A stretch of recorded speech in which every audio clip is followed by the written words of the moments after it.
کوثرنامہ کلام قرار دیا ہے، اللہ نے ماں کی عظمت کو بیان فرمایا ہے کہ ماں کی عظمت کیا ہے۔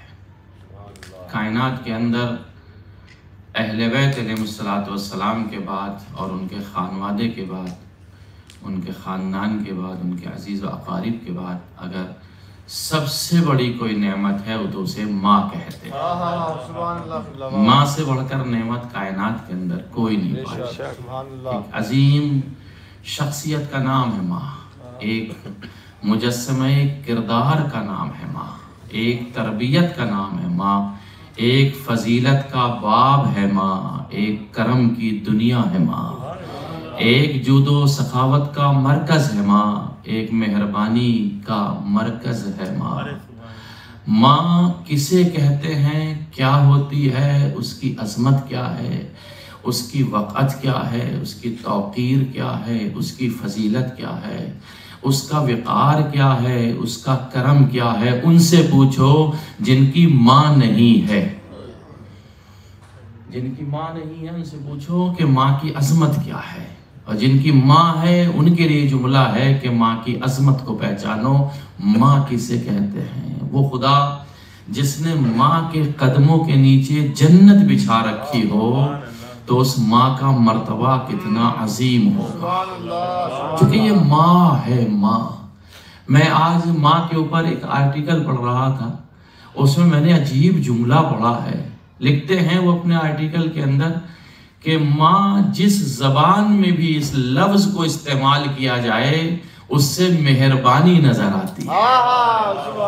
دیکھیں بھائی، غور کیجئے، ملاحظہ فرمائیے، ایسے نہ سنیے، آپ ایسے سنتے نہیں ہیں، ملاحظہ فرمائیے، جملہ دے رہا ہوں۔ ماں جس جملے میں بھی ہو، ماں جس زبان میں بھی ہو، ماں جس لینگویج میں بھی ہو، ماں کا جو بھی لفظ ہو، ماں کا جو بھی شبد ہو، ماں کا جو بھی ورڈز ہو، جو بھی جس اعتبار سے بھی آپ ماں کے لفظ کو استعمال کریں گے اس کے اندر یا کرم نظر آئے گا، یا لطف نظر آئے گا، یا مہربانی نظر آئے گی، یا ممتا نظر آئے گی، یا پیار نظر آئے گا۔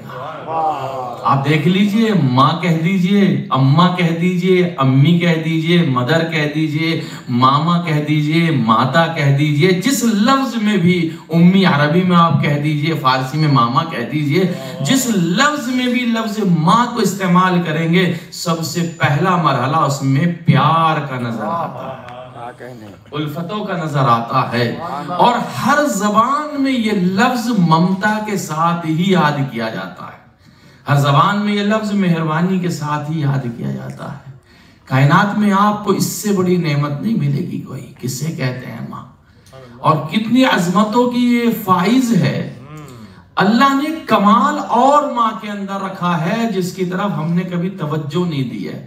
اگر اجازت دیں تو میں وہ جملہ آپ کی خدمت میں پیش کروں کہ اللہ نے کتنا بڑا لطف رکھا ہے اس ماں کی عظمتوں میں۔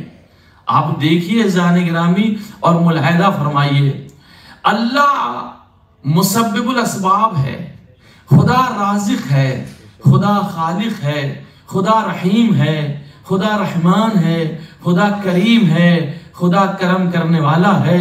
خدا کے اندر جتنے صفات پائے جاتے ہیں، چاہے وہ خالق کے ہوں، رحمان کے ہوں، رحیم کے ہوں، کریم کے ہوں، فاضل کے ہوں، فضیل کے ہوں، حی کے ہوں، قیوم کو، جتنے صفات ذات پروردگار میں پائے جاتے ہیں ان تمام صفات کو اللہ نے ماں کے اندر جمع کر دیا۔ ماں کے اندر اللہ نے ہر صفت کو رکھا ہے۔ اگر آپ ایک ایک لفظ پہ غور کریں گے اور ملاحظہ فرمائیں گے، اللہ خالق ہے، خلق کیا ہے۔ پوری کائنات کا کریٹر کون ہے؟ اللہ ہے، اس نے خلق کیا ہے، اس نے پیدا کیا ہے۔ تو اگر وہ خالق ہے تو یہ ماں بھی خالق ہے کہ نہیں؟